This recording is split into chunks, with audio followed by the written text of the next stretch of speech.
हमने बता दिया था कि जो सेक्स लिंक्ड इनहेरिटेंस है, actually there are genes which are linked, which are met together on chromosomes, and if those genes are found on sex chromosome, especially on X chromosome, तो ऐसे jeans को हम बोलते हैं लिंक्ड जीन्स, और उनकी inheritance जो होती है, जो उनका ट्रांसमिशन होता है from parents to that is called sex linked inheritance. तो जब हम देखते हैं यहाँ पे, हमने कल बता दिया था, वी हैव टू सिचुएशंस, हमारे पास दो सिचुएशंस आती हैं। एक ये है कि a gene can be dominant, right, or it can be recessive, ठीक है। तो आपने पढ़ा होगा कि जो डोमिनेंट जीन होता है, it expresses itself whether it is in homozygous और irrespective in which form it appears. किस फॉर्म में डोमिनेंट जीन आता है तो ये अपना एक्सप्रेशन शो करता है, और आपको पता ही है एक्सप्रेशन किसको हम बोलते हैं, when that gene produces that product in full amount. जो हमें चाहिए होता है उस डोमिनेंट जीन से प्रोडक्ट, फॉर एग्जांपल प्रोटीन बनाना है, जैसे मैंने एग्जांपल दी ग्रोथ हार्मोन की, that's a protein. So dominant gene वही कहलाएगा जो उस प्रोटीन को फुली बनाएगा, ताकि आपका ग्रोथ फुल हो जाए। हार्ट मतलब अगर आप कहते हो tallness is a dominant factor, but that's controlled by dominant gene, that in turn that gene produce protein in full amount, growth hormone, तभी जाके आपकी टॉलनेस एक रीच पे पहुंचती है, एक लिमिट पे पहुंचती है, तो उसको हम बोलते हैं डोमिनेंट जीन। तो यह हमें पता है, when it is dominant it expresses itself whether it is in homozygous, heterozygous और व्हाटएवर, और हेमिज़ाइगस स्टेट, ठीक है। लेकिन हमें जो रिसेसिव है, रिसेसिव के बारे में हमें ये जहन में ऑलरेडी है कि रिसेसिव जीन तभी एक्सप्रेस होता है when it is in homozygous condition. ये किस में जब होता है? होमोज़ाइगस कंडीशन, ठीक है। तो अगर इस कंडीशन में ये नहीं होगा तो ये एक्सप्रेस, ये तो आपने देखा। फॉर एग्जांपल अगर आप देखते हो, we know that if we have gene AA, this is dominant, homozygous dominant, isn't it? Yes, sir. We can have another option AA, this is dominant recessive, this can also express, right? Yes. We have A and A. These are the three situations where we can say a gene can express. In case of, if a gene is dominant, it can express in homozygous as well as heterozygous. तो यहाँ पे एक gene और भी है जो homozygous, लेकिन इसका कोई असर नहीं होगा, ये सिटिल अपना एक्सप्रेशन शो करेगा। जैसे हम कहेंगे ये टाल है, तो ये भी क्या होगा? टाल, ये डिवार्फ होगा, ठीक है ना, ये तो हमें पता है। अब जरा हम देखेंगे ह्यूमंस के रिलेटेड, सेक्स लिंक्ड इनहेरिटेंस के रिलेटेड। फॉर एग्जांपल अगर हम कहेंगे इट इज XX, राइट, है ना, यहाँ पे हम कहेंगे जो XX है, यहाँ पे एक जीन जो है, हम डोमिनेंट की बात कर रहे हैं, इट इज डोमिनेंट, ये क्या है? डोमिनेंट। और इसका जो यहाँ पे जो रिसेसिव है, दिस इज प्रेजेंट, इसकी और एक कॉपी है, that is recessive, this is dominant. हम लिखेंगे यहाँ पे D, हम यहाँ पे लिखेंगे R। एक जीन की कॉपी डोमिनेंट है और इसकी और एक कॉपी रिसेसिव है, तो इसमें क्या होगा? It will B expressive, it will B, क्योंकि दो कॉपीज है जीन की एलील्स है, लेकिन एक कॉपी इसकी क्या है? और दूसरी क्या है? सिटिल इट विल एक्सप्रेस। अभी आपको पता चलेगा, फॉर एग्जांपल अगर कोई बीमारी है, कोई डिसऑर्डर है, उसका जीन जो है वो डोमिनेंट है, ठीक है, और दूसरा जीन रिसेसिव है, तो डेफिनेटली वो डोमिनेंट जीन एक्सप्रेस करेगा। और ये जो हम देख रहे हैं तो फीमेल है ना, तो definitely it will be express in a female. ये वाली बीमारी किस में आएगी? फीमेल। तो यहाँ पे अगर हम इसके अलावा ऐसे देखेंगे XX D, तो दोनों कॉपीज क्या है? डोमिनेंट। यहाँ पे क्या होगा? Express, right. This is situation with dominant. या अगर हम कहेंगे XY, यहाँ पे इसका एक कॉपी जो है वो डोमिनेंट है, और यहाँ पे तो है ही नहीं copy, still it will B expressive, right. ये भी एक्सप्रेसिव होगा, ठीक है। या XY सिंपल, यहाँ पे कोई जीन इसका नहीं होगा जिसमें ऐसी डिसऑर्डर हुआ या म्यूटेशन हुई है, तो यहाँ पे ये नॉर्मल, यहाँ पे ऐसा कोई जीन नहीं देखा गया है। तो ये देखिए सिचुएशन, डोमिनेंट केस में एक डोमिनेंट एक रिसीव सिटल एक्सप्रेसिव, ठीक है, राइट, दोनों डोमिनेंट सिटल एक्सप्रेसिव, और एक डोमिनेंट लेकिन यहाँ पे मेल है तो Seattle expressive.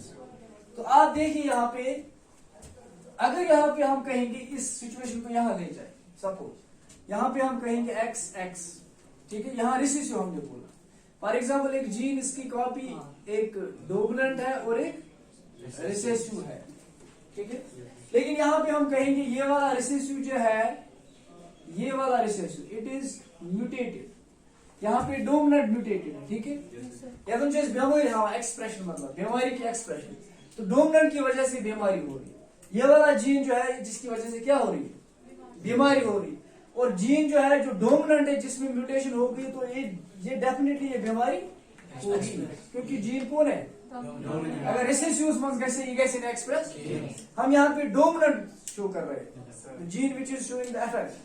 Now here we are showing mutation is in which gene, but it is dominant copy also, right? तो यहाँ पे आप बताइए क्या होगी सिचुएशन, ये डोमिनेंट एलीन इस रिसेसिव को मास्क करेगी, it will not allow to it to express, because we know that recessive can express only in homozygous situation, right? या हम कहेंगे कि हेमिज़ाइगस कंडीशन में जो इसका अदर एलीन नहीं होगा, तो यहाँ पे ये रिसेसिव है, ठीक है, ये इसका क्या है, it will mask the effect of the recessive mutant allene.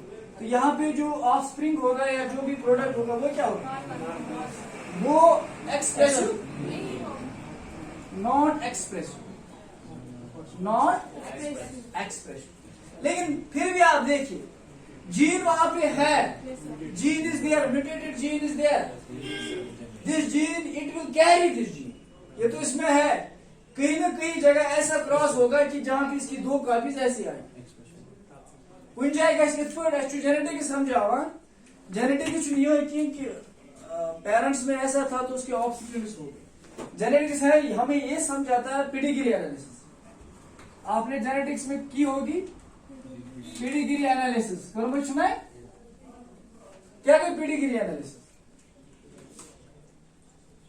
Pedigree analysis is important thing to trace down the history of the disease or a character or a trait from generations to generation back, hundreds and thousands of years.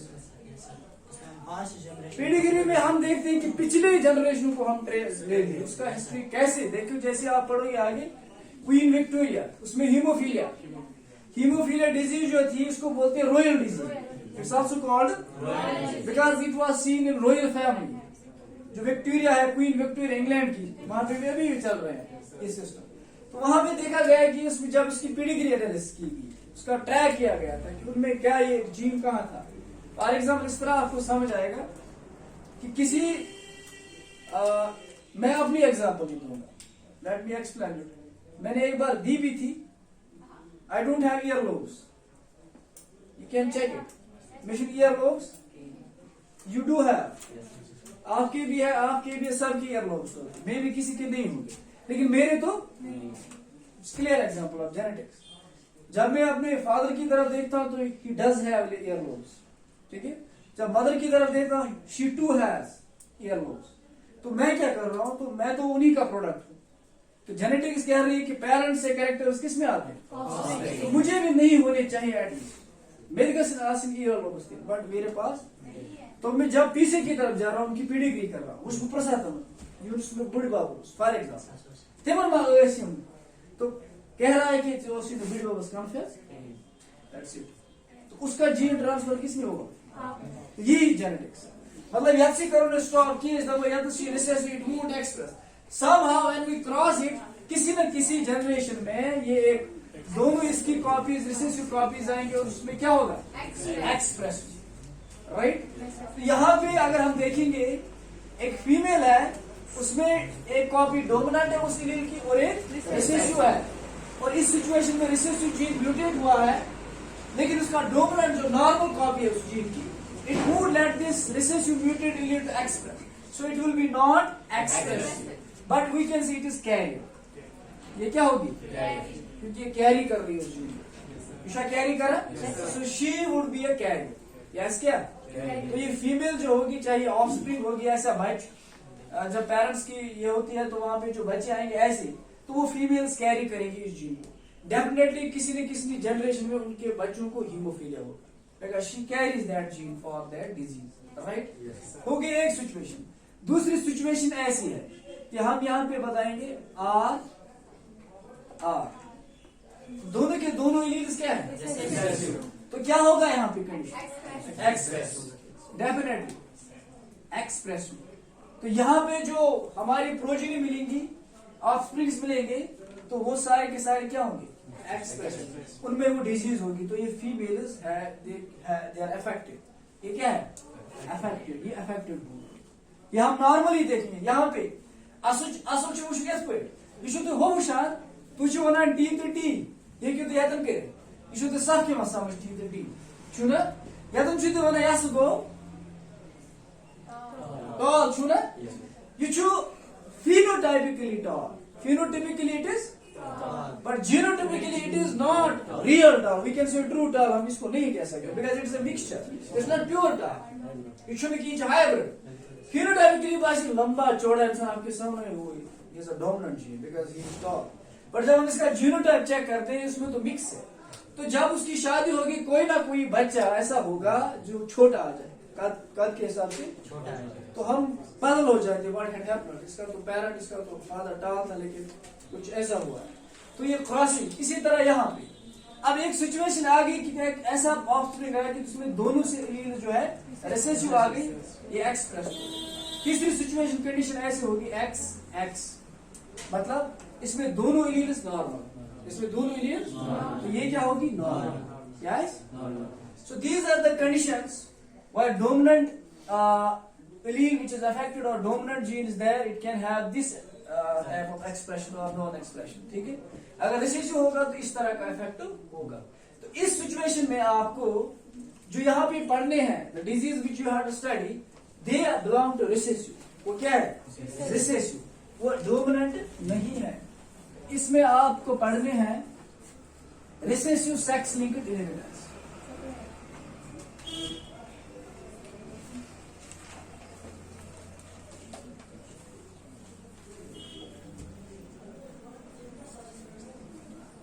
यहाँ पे recessive jeans के related आपको disease पढ़नी है, ठीक है?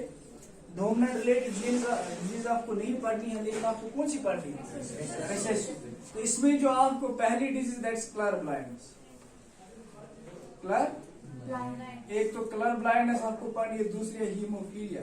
इसमें से एक क्वेश्चन डन है, ये हर साल आता है, इस पे टिक लगा के वन क्वेश्चन फ्रॉम दिस। तो इसके लिए क्रॉस भी बनाना होगा, पिछले का थ्योरी है तो उसके मार्क्स नहीं आते, बायोलॉजी में से अक्सर कम marks, because you lack the skill of writing, आपको स्किल नहीं होता, तो इसलिए थ्योरी है।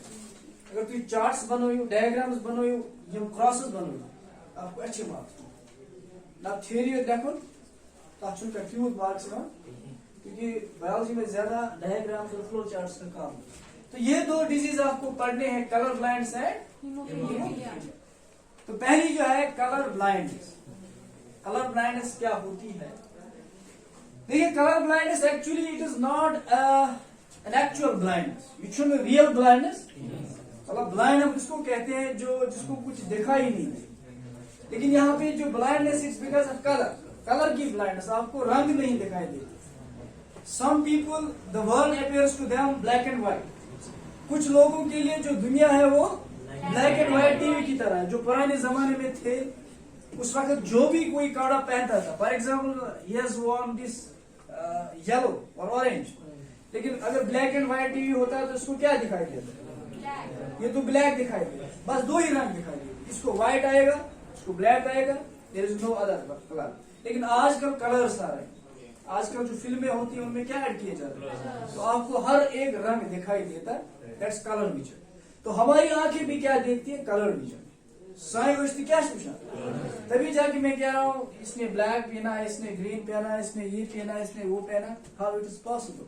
बिकॉज हमारी आई जो है ये विजुअल स्पेक्ट्रम को एब्जॉर्ब करती है, कॉमन रेडिएशन का विजिबल जो है उसमें उनकी जो वेव लेंथ होती है जिसपे वो क्या होती है, एब्जॉर्ब होती है, विजिबल स्पेक्ट्रम जिसको बोलते हैं, उसी में एब्जॉर्ब करती है। अब अगर उन्हीं हमारी जो आंखें हैं उनमें सेल्स होती है ना, हमारी आंखों में क्या होती है, सेल्स, फोटो रिसेप्टिव सेल्स होती है ना, फोटो रिसेप्टिव सेल्स, एग्जैक्टली। तो कौन सी सेल्स होती है हमारी आंखों में, उनका नाम कोन्स एंड रॉड्स की बात छोड़िए, they are mean for dim light and night vision. रात मंगल रात करूम यम आसान तह मज तुम दह लथ तुम मोबाइल रात सच उनकी जो रॉड्स होते हैं वो बहुत तेज काम करते हैं, ठीक है।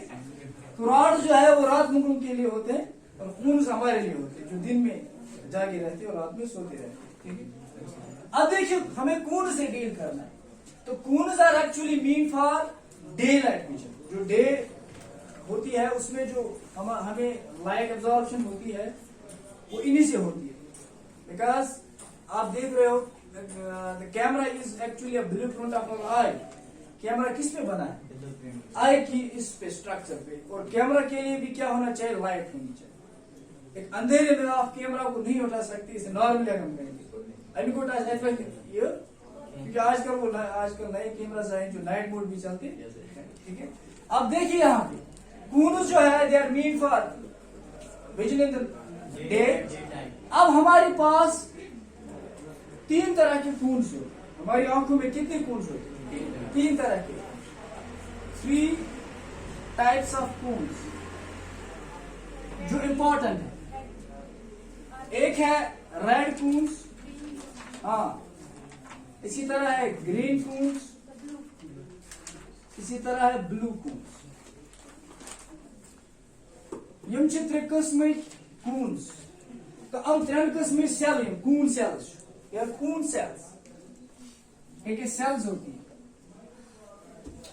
और आपको पता है ये तीनों किस्म की सेल्स है, रेड ग्रीन ब्लू। कोई भी चीज तब तक कोई लाइट एब्जॉर्ब नहीं कर सकता जब तक उसमें वो पोटेंशियल होगा। नॉर्मली हमने अभी तक पढ़ा भी है बॉटनी में, जहां पे भी हम पढ़ते हैं, केमिस्ट्री में, वायरल, आप देखते हो आपने पढ़ा है कि लाइट को एब्जॉर्ब करने के लिए पिगमेंट्स की जरूरत पड़ती है, right. For example chlorophyll, chloroplast जो होते हैं they have this potential to trap this light, लेकिन उस लाइट को ट्रैप करने के लिए उसमें एक पिगमेंट होना चाहिए।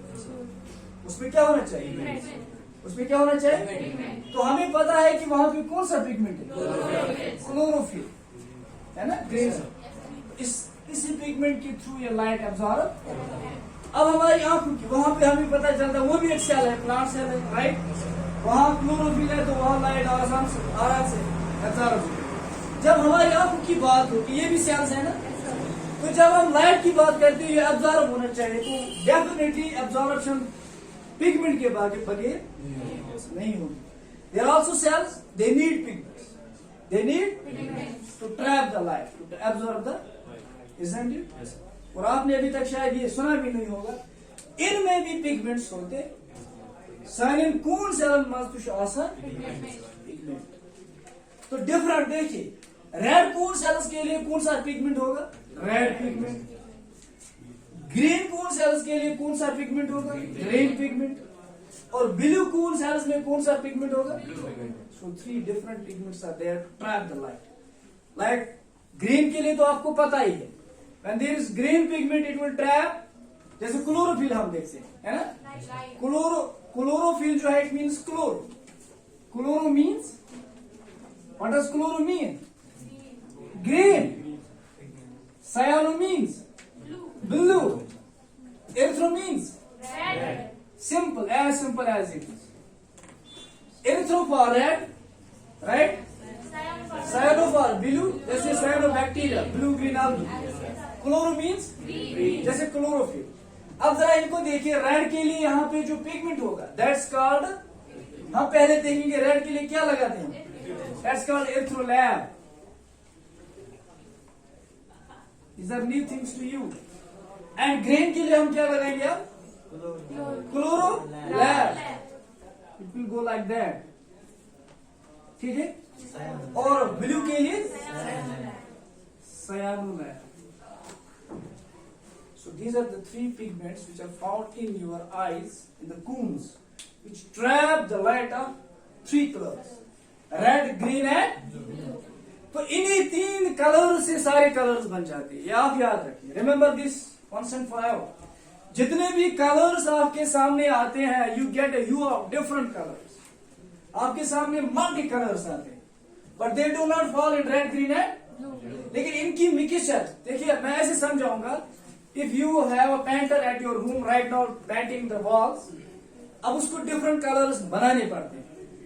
वो डिफरेंट कलर उसको क्या करता है, वो मिक्स कर देता है एक दूसरे को. फॉर एग्जाम्पल व्हाइट और ब्लैक को मिक्स करेगा तो ग्रे बन जाएगा, कोई और कलर, जिसको ब्लेंडिंग इनहेरिटेंस बोलते हैं. जेनेटिक्स में आप उसको क्या बोलते हैं? Blending inheritance. और मुझे ना तो ब्लेंडिंग, ब्लेंड होते, मिक्स होना. तो हम डिफरेंट कलर्स बनाते हैं. जब हम डिफरेंट कलर्स को क्या करते हैं, इन्हीं तीन कलर्स की मिक्सिंग की वजह से सारे कलर्स आपको दिखाई देते. आपकी आंखों में जितने भी आप इस वक्त यहाँ पे जितने भी डिफरेंट कलर्स पहने हैं, मल्टी कलर्स पहने आप लोगों ने, it is because of the mixing of these three important colours. बस ये तीन इंपॉर्टेंट कलर्स हैं which are there in your eyes and which due to its mixing you get colors of different.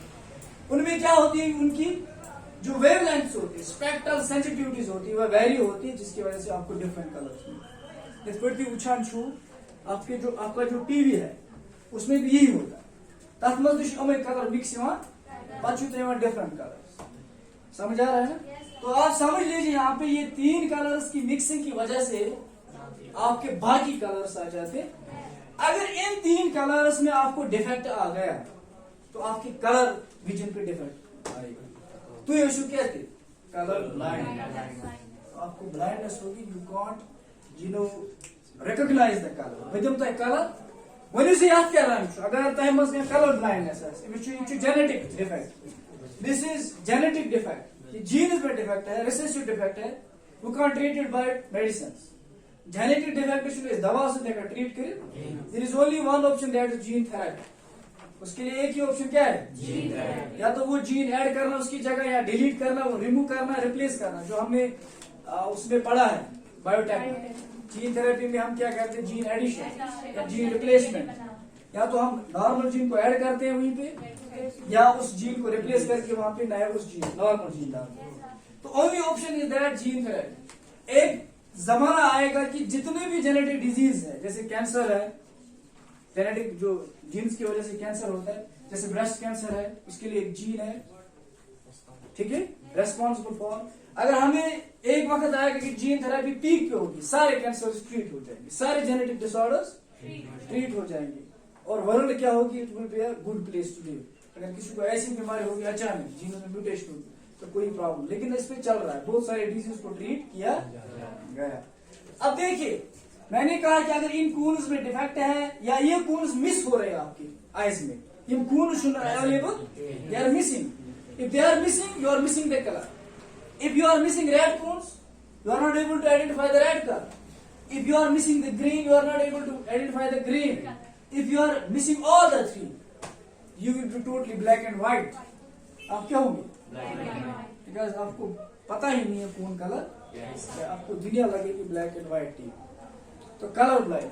अब देखिए, एक्चुअली इसमें क्या है, ये डिजीज पहले की थी जॉन डाल्टन ने. John Dalton.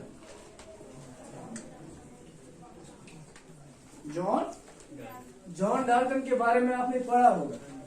Dalton's atomic. You have studied it. He was a chemist. He was a chemist. And he was suffering from color blindness. ये आप याद है. ऐसा chemist, ऐसा scientist जिसको कौन सी बीमारी है, जिसको color blindness. Color. So John Dalton खुद इस पेशेंट इस डिजीज का अफेक्टेड था. अब देखिए इसको, इसने क्या किया इस पे. एक्चुअली एक दिन इसने एक फ्लावर देखा जो उसको दिखाई दिया ब्लू. मतलब इसका फ्रेंड एक साथ था, he was walking with a friend and उनने एक फ्लावर देखा, तो डाल्टन ने इसको बोला, look my friend, that flower is blue in color. वो जो है वो फ्लावर किस कलर है? Blue colour. लेकिन उसका जो क्ली था उसने उसको चांटा मारा. You are mad, पागल, देखा नहीं, ये तो पिंक है, ये तो उसने कहा ये तो मुझे ब्लू दिखा रहा है, आप क्या कर रहे हो? हमें सोच नॉर्मल विजन, हमें सोच इस तरह से पता चला कि इसको जो प्रॉब्लम थी वो आइज में थी. फिर इसने एक इस पे रिसर्च, किसने एक पेपर भी पब्लिश किया. इसने कहा कि जो कलर ब्लाइंडनेस है, it is because of the discolouration of the fluid medium. Discoloration of the fluid medium in the eye. But he was not right. इसने जो पेपर पब्लिश किया थ्रू रिसर्च, इसने अब छाप दिया. जितने भी साइंस में रिसर्च होती है वो पब्लिश होती है, जर्नल्स में होती है. जब आप आगे जाके कुछ आप में से डॉक्टर्स बनेंगे, still they will do the research. या कोई स्कॉलर बनेगा, पीएचडी करेगा केमिस्ट्री में, बॉटनी में, जूलॉजी में, व्हाटएवर हायर क्वालिफिकेशन, वहां पे भी आपको रिसर्च पेपर्स पब्लिश करने पड़ते हैं. तो टॉप किस पर क्या कर, फॉर एग्जांपल ये कैंसर पे काम कर रहा है, अब ये कैंसर ट्रीटमेंट पे काम कर रहा है. अब इसने रिसर्च के दौरान कुछ ऐसी कुछ चीजें देखी कि हम ये जो अगर हम ये केमिकल ये ड्रग देंगे तो इससे ट्रीट होता है, तो ये पब्लिश करेगा अपने जर्नल में. वहां दुनिया इसको देखेगी, कहेगी नहीं इसका पेपर ठीक है तो इसका पेपर एक्सेप्ट होगा. राइट? इस तरह से साइंस में रिसर्च होती है. फिर उनको अगर किसी का ज्यादा अच्छा रहता तो फिर उनको नोबेल प्राइज दिए जाएंगे. ठीक है. अब देखिए मैंने कहा इसमें भी रिसर्च किसने कहा, जो कलर ब्लाइंडनेस है, it is because of the discolouration of the fluid medium in the. हमारी आंखों में फ्लूइड होता है ना, आप चुना क्या बने साइड वेश में पोष बसन आज क्यों बना.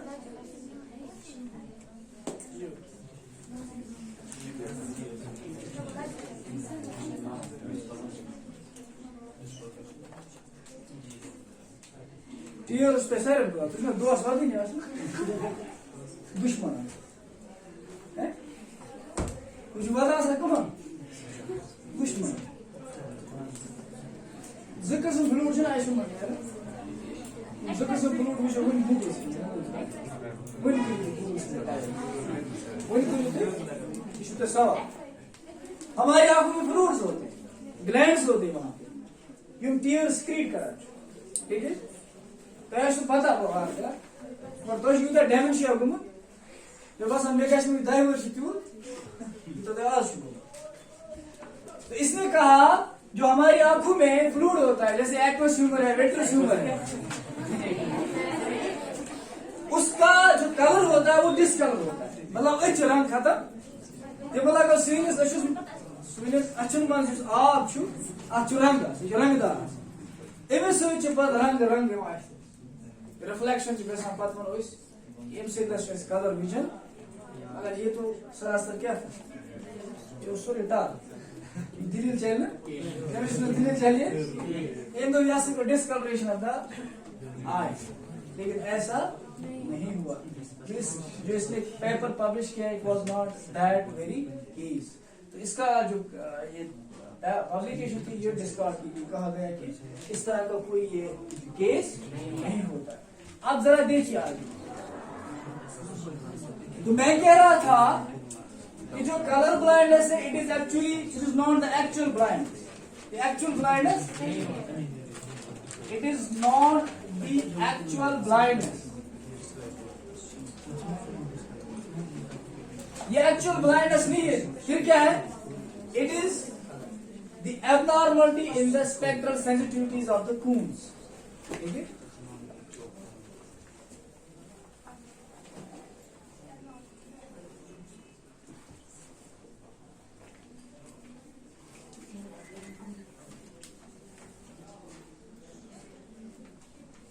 कून्स की जो स्पेक्ट्रल सेंसिटिविटीज होती है, स्पेक्ट्रल सेंसिटिविटीज मतलब कि जो लाइट पड़ती है इन पे, लाइट क्या है?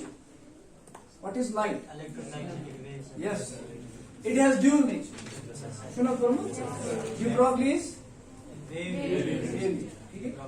तो ये ड्यूल नेचर है. ड्यूल नेचर मतलब इसका वेव भी है, इसका पार्टिकल. ठीक पार्टिकल्स, इसके पार्टिकल्स को हम क्या बोलते हैं? फोटॉन्स, है ना? इसको क्वांटम फिजिक्स का बोलते हैं। फोटॉन्स ट्राई करते हैं, they have particle nature, they have this effect, और वेव नेचर भी इसका, ठीक है? We do that to go that. तो उनमें अगर हम देखेंगे वेव नेचर जो है उसकी वेव लेंथ उसकी क्या होती है? और पर्टिकुलर जो है कलर, जब हम यहाँ देखते हैं विबग्योर,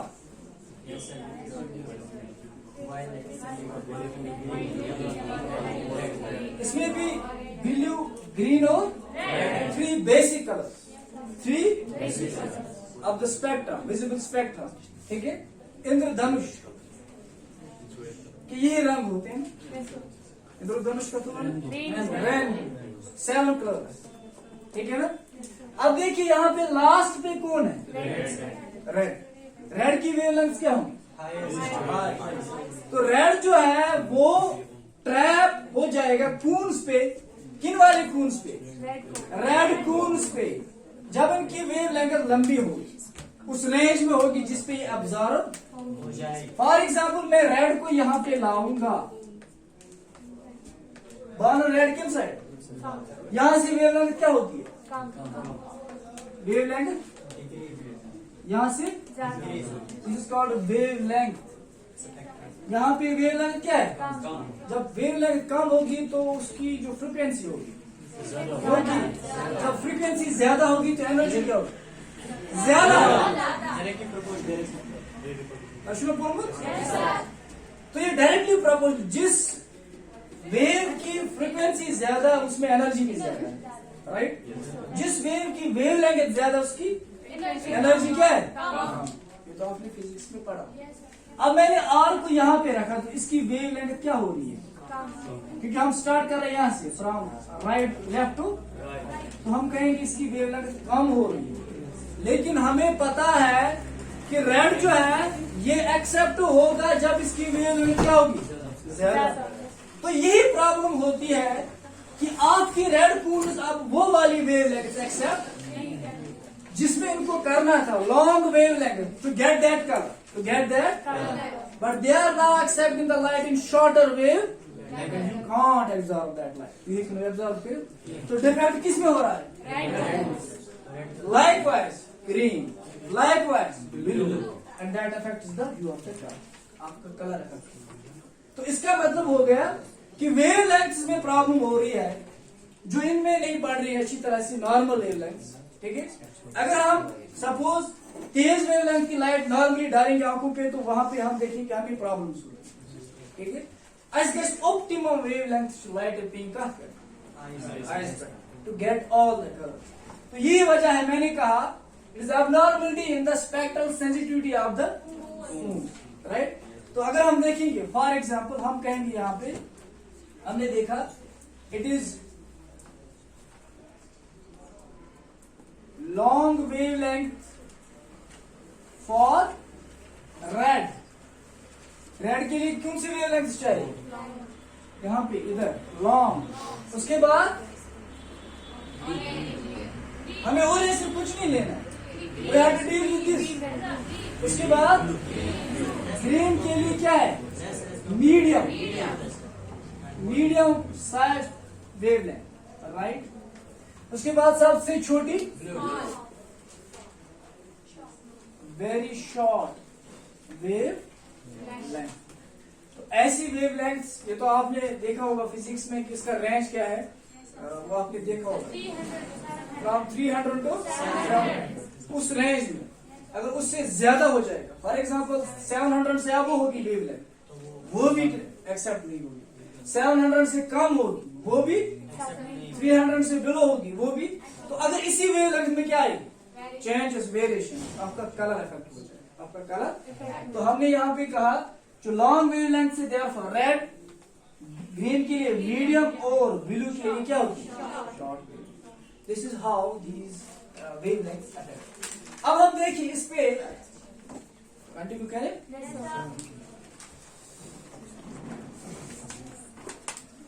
इस बेस में इसके 3 टाइप्स है। इट हैज 3 टाइप्स, जहां पे कून्स की एबनॉर्मलिटी है या कून मिसिंग है। अगर कून ही मिस हो जैसा तो डेफिनेटली वो प्रॉब्लम हो जाएगी। एक जो है that's called monochromy, that's called monochromy. Monochromy, mono means single, मतलब यहां पे जो कलर है वो एक ही कलर दिखाई देगा। इसका मतलब कि कितने कून्स मिस होंगे? दो। तो एब्सेंस और missing of two cones, missing of two, that's why you get only one colour. Because याद आप रखिए, red, green, blue, these are the 3 colours. और नीट में ये भी क्वेश्चन पूछा जाता है कि इनमें से सेक्स लिंक्ड कलर ब्लाइंडनेस कौन है और रिसेसिव ऑटोजोमल कौन है। ये आपको इंपॉर्टेंट पॉइंट है। रेड और ग्रीन जो है दे आर सेक्स लिंक्ड, इसके जीन्स एक्स क्रोमोसोम पे होते हैं, ये आप याद रखें। इसके जीन्स क्या होते हैं? एक्स क्रोमोसोम पे। रेड के भी जीन्स कहां पे होते हैं? X chromosome. और ग्रीन के भी कहां पे होते हैं? लेकिन जो ब्लू है it is autosome, it is their genes are not found on sex chromosome. So जो blue blindness होगी that's autosome, that's not sex linked। इसलिए इस कलर ब्लाइंडनेस को जो यहाँ पे हम पढ़ते हैं जेनेटिक बेस पे, this is mostly called red green colour blindness. ताकि क्वेश्चन यहाँ explain briefly, write short note on red green color blindness। फिर देखो red green color blindness, this is simply this which you जो हम पढ़ते हैं ये क्या है? Red green, because we are studying recessive sex linked. और इसका मतलब हम क्या पढ़ रहे हैं? एक्स क्रोमोसोम की चीज। तो इसमें 2 ही आएंगे, रेड और ग्रीन। जो आप यहाँ पढ़ रहे हो वो ही है। That is like what is red green colour blind? Simple, this is simple colour blind which is the genes which are found on the x. ठीक है।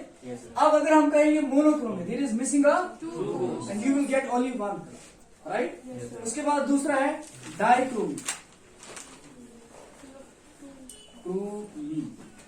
Die means 2, you have 2 colours, आपको 2 कलर्स है और एक missing of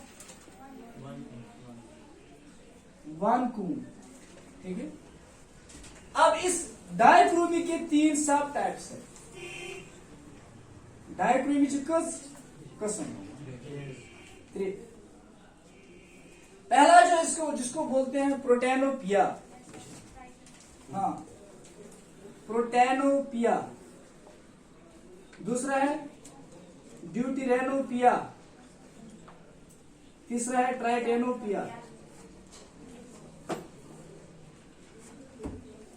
ठीक है।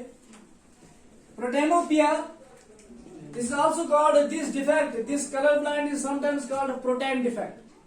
कुछ question what is protein defect, ये मुझे सही पता। जिस तरह मैं जब 12th में था ऐसा sound what is blending inheritance, what is blending. लेकिन हम उसमें ट्यूशन नहीं पढ़ते, ऐसे उसमें पता है ब्लेंडिंग इनहेरिटेंस क्या है ऑनेस्टली। तो तुम्हें पूछना मुझे ब्लेंडिंग इनहेरिटेंस, लेकिन वो क्या था actually? Incomplete dominance. Blending inheritance का चुना गया इनकम्प्लीट डोमिनेंस। वो एक्चुअली उन्होंने क्या डाला था? उसका सेकंड नेम डाला था। लेकिन हमने ब्लेंडिंग इनहेरिटेंस था नहीं तो कभी बोला ही नहीं था ब्लेंडिंग इनहेरिटेंस क्या है। इत पर तो मैं से फिरस ना तो अगर ऐसे ऐसे ना खबर में वासा तार कर दे मैं नोट है। तो ये कभी कभी पूछा जाता what is protein defect, what is तो भी ऐसे प्रोटेन डिफेक्ट पूछ ये कहता तो लिखो हुआ कि इलेक्ट्रॉन लॉस देते हैं प्रोटॉन सो उसका एच पॉजिटिव सो उसका इलेक्ट्रॉन डिफेक्ट का आई तो प्रोटॉन इसमें केमिस्ट्री में चाहिए और सुनता है क्या इलेक्ट्रॉन कार्बन या फिर कैसे बैलेंस सुनता है कार्बन अगर वही उनको कार्बन को बैलेंस इशू ठीक है। तो यहाँ पे 3 तरह की किस्में हैं protanopia. This is the absence of, हम कहेंगे यहाँ पे कौन सी एब्सेंट होंगी, मिस होंगी। रेड, यहाँ पे क्या होगी? Red. Deuteranopia that is green and tritanopia that is blue. तो अगर यहाँ पे protanopia is called protan defect और रेड, कलर ब्लाइंड है, जिसमें रेड एब्सेंट होगा। अगर वहां पे डिटेनोपिया तो उसमें क्या है, ग्रीन, और अगर ट्राइटेनोपिया तो है। तो ये है किसकी वजह से, डाइक्रोमी, मतलब दो कलर्स हैं। देखिए अगर रेड एब्सेंट है, ठीक है, वहां पे दो कलर्स होंगे, अगर ग्रीन है तो ये दो, अगर ब्लू है तो, समझ आ रहा है ना। सो दिस इज हाउ, इसी डाइक्रोमी की जो प्रॉब्लम्स है वो इंसानों में पाई जाती है, ठीक है। अब इसका जो क्रॉसिंग मैप है वो हम इंशाल्लाह कल